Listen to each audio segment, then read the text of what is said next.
radio messages and the like.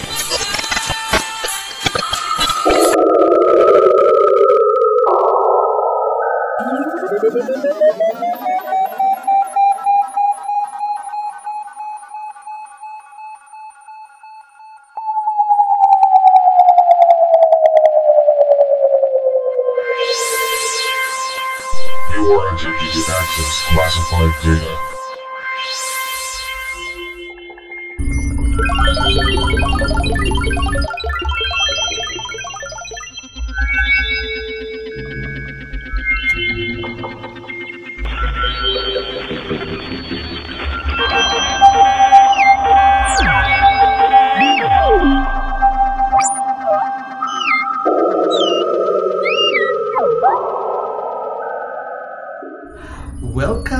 Welcome dito sa first episode natin tungkol sa Age of Aquarius. Ang kaibahan nito ay pag-uusapan natin yung mga bagay-bagay na nasa kalawakan. Okay? So nandito yung mga pagbabago pagdating sa yung tinatawag na precession. Tapos ano bang i-expect natin sa panahon ng Aquarius, yung constellation na yon, at marami pang iba. Ngayon, sisimulan natin tungkol sa star seeds. Pero bago yan, mag-subscribe muna kayo. Siyempre, di ba? Mag-subscribe, like, share, comment, click ang bell for notifications and updates. Okay, simulan na natin. Star seeds. Narinig ba yung salitang star seeds? Sa totoo lang, ito ay inimbento ng isang Amerikanong manunulat na ang pangalan ay Brad Steiger, okay? Noong 1976 sa kanyang librong Gods of Aquarius. At sinasabi niya nga na meron daw mga star seeds. Siyempre, sa katagalan ng panahon, nag-iba-iba na ang tawag sa mga yan. Pwedeng star people, pwedeng aliens, di ba? Extraterrestrial beings, so maraming tawag. Ang kaibahan is ganito. Pag sinabi mong star seeds, yan ay isang nilalang galing sa ibang bituin o star at nagkaroon ng katawang pisikal, nagmumukha silang tao dahil meron silang misyon na gagampanan. Kung naaalala niyo si Carl Sagan, yung isang astronomer ng Amerika na kilalang kilala, sabi niya, we are all made from star stuff. At dahil dyan, yung naisip siguro ni Steiger at ang dami ng mga sumunod na mga manunulat din at saka ibang psychics na nagsasabi nga na meron ng mga star beings na ang tawag ay star seed. Ano ba ang star seeds? Galing sa dalawang salita, star at saka seed. Una, star dahil galing yan sa mga bituin o stars. Seeds kasi nandito sila para magtanim ng buto, magtanim ng seed, to plant a seed para ma-improve ang ating planetang Earth. Okay. Ano ang mapapansin nating mga katangian, okay, ng mga star seeds? Una, meron silang malalim at personal na ugnayan sa mga bituin. Okay? Planeta, galaxies. Kaya mapapansin nyo, minsan ano sila interesado sa astronomiya. Yung gumagamit ng telescope para makakita ng mga bituin. O kaya nag-enjoy sila sa tinatawag na stargazing. Yung hihigalan sila sa gabi para papanoorin ng mga bituin. O kaya naman interesado sila sa astrology. Okay? So maraming klase. Ang importante dito is malalim at personal ang kanilang ugnayan pagdating sa mga bituin, planeta, konstelasyon at iba pa na nasa kalawakan.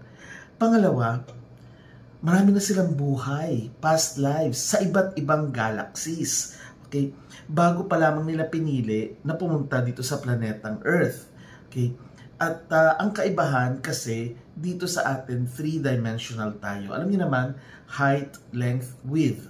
Parang yung kahon, di ba? Ang kahon, may taas yan, height, may lapad yan, width, at may haba yan, length. Okay? Three-dimensional. kasi tayo rito. Pag nakita natin isang bagay, nakikita natin yung tagiliran, nakikita natin yung itaas, at nakikita rin natin yung kabuuan niya. Okay. Siyempre, lumilipat na tayo sa 4D. Ibig sabihin, pati ang oras. Kagaya nga ngayon, maaaring pinanonood nyo ako live, okay? Or maaari din namang sa mga KKK na vlogs ng Kabunganga Shalongbao channel ay iba't ibang time zones. Pero sabay-sabay tayong nagkikita at nagkakapag-usap. Okay, yan ang sinasabing 4D. 5D, iba na. Meron ng tinatawag na teleportation, telekinesis, at marami pang heightened sensory powers. Okay?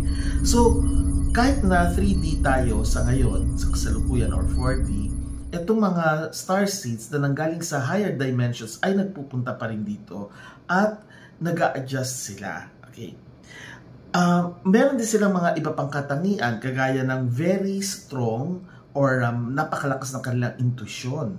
Yung kutob, napakalakas. At mga psychic abilities nila. Kumbaga parang may superpower sila kasi tutulungan sila along the way habang sila ay nabubuhay. Bahagi sila ng isang galactic family. Ibig sabihin, meron talaga silang tinatawag na star lineage. Okay?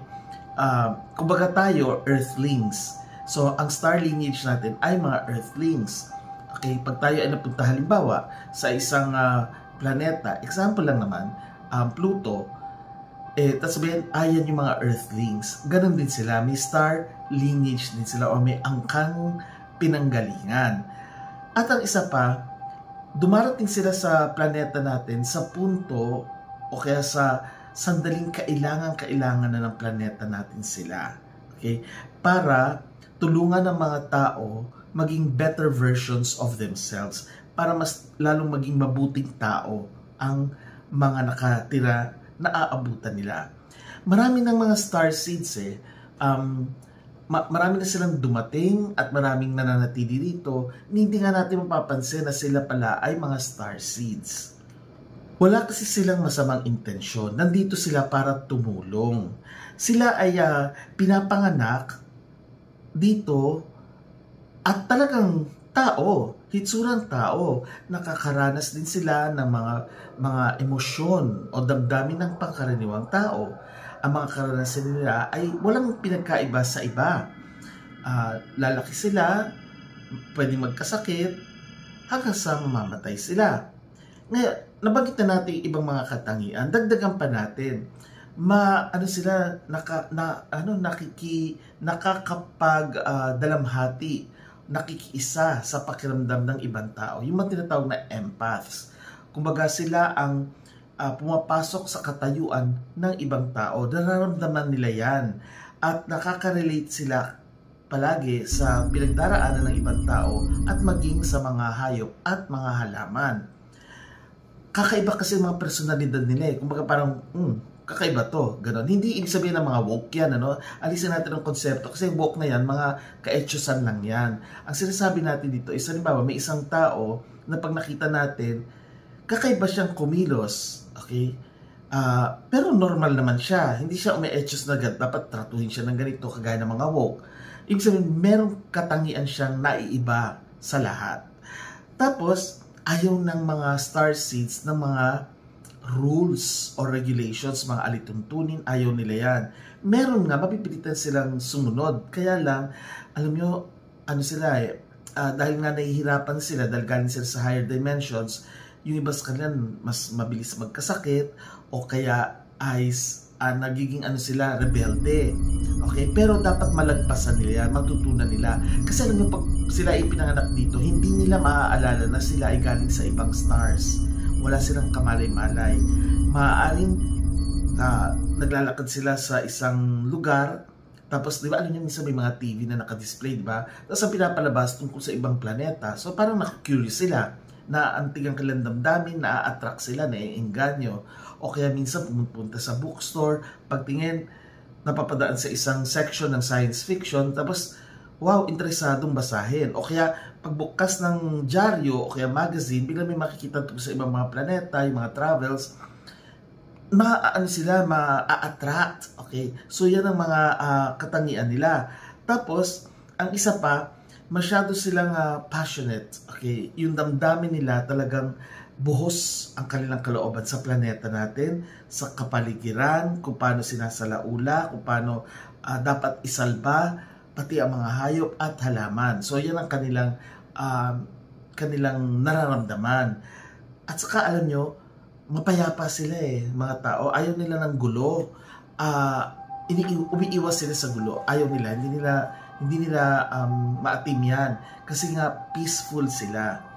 At alam nila na kailangan nilang kumpletuhin ang kanilang misyon dito sa lupa. O bagamat hindi nila alam ang misyon nila, pero ginagampanan na nila yung kanilang papel.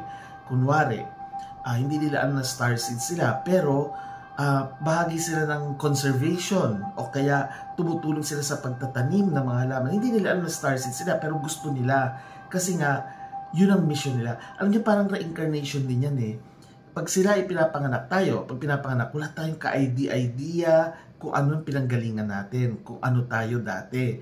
Kailangan clean slate, tabula rasa, kasi bibigyan tayo ng pagkakataon na maranasan ang buhay ng isang tao, yung kabuuan ng lahat ng karanasan ng pagiging tao. Walang daya. Kaya ganon din sila, hindi nila maaalala yung kanilang pinanggalingan. Subalit, may kutob, may feeling sila, masisense nila na parang kakaiba nga sila. Okay? Kaya nga, may layunin talaga sila rito. Halimbawa ngayon, conservation, preservation, yan ang layunin nila. At saka, ang isa pa, mabilis sila ma-homesick. Pero ang pagiging homesick nila, feeling nila, hindi sila nababagay sa isang lugar. Or feeling nila, hindi para sa kanila yung tinitirhan nila. Kahit na maglipat-lipat pa sila ng bahay, feeling nila hindi sila taga rito. At gusto nilang lumisad na. Okay? Dahil nga sabi nga natin na matlakas ang kanilang intuition at saka sila ay may psychic skills, pagdating naman sa mga panaginip, napakalilinaw ng mga panaginip nila. At saka doon sa panaginip, maaaring yung paglalakbay diwa nila o yung astral travel nila ay nakakasalamuha muli nila or nakakasama nila yung kanilang star family. Kaya nga minsan may kakaiba silang kwento, pero hindi naman sila makarelate. Sabihin nila, saan nila napanood yun or saan nanggalingan? Hindi nila matukoy ng 100%. Pero yun nga kasi, nagpaparamdam sa kanila ang mga pamilya nila galing sa ibang galaxies. Tapos, ang interest nila metaphysics, hindi lang yung physical world, kundi yung above the physical world. Kagaya nung, kunyari, interesado sila sa mga crystals. So, alam nila na ang crystals ay hindi lamang para sa ganito, kung hindi, meron pang ibang katangian yan na nakatutulong sa atin. Okay? Kasi nga, alam na nila yan dahil ilang star lifetimes na sila. Maring sa isang constellation sila, lumipat sa ibang constellation, lumipat sa isang constellation, hanggang sa nakarating sila at pinili nila ang planetang Earth natin.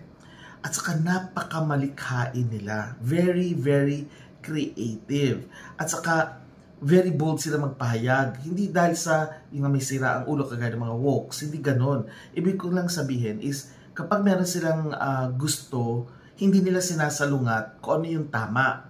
Ang mga wokes kasi nasa lungat nila, pinipilit ng mga wokes ang kanilang kagustuhan. Hindi ganyan ang star seeds. Kaya pagka nakapagbasa kayo or nakapanood ng mga eme-eme na star seeds, do yung mga tranis o kung sino-sino, hindi totoo yun. Okay?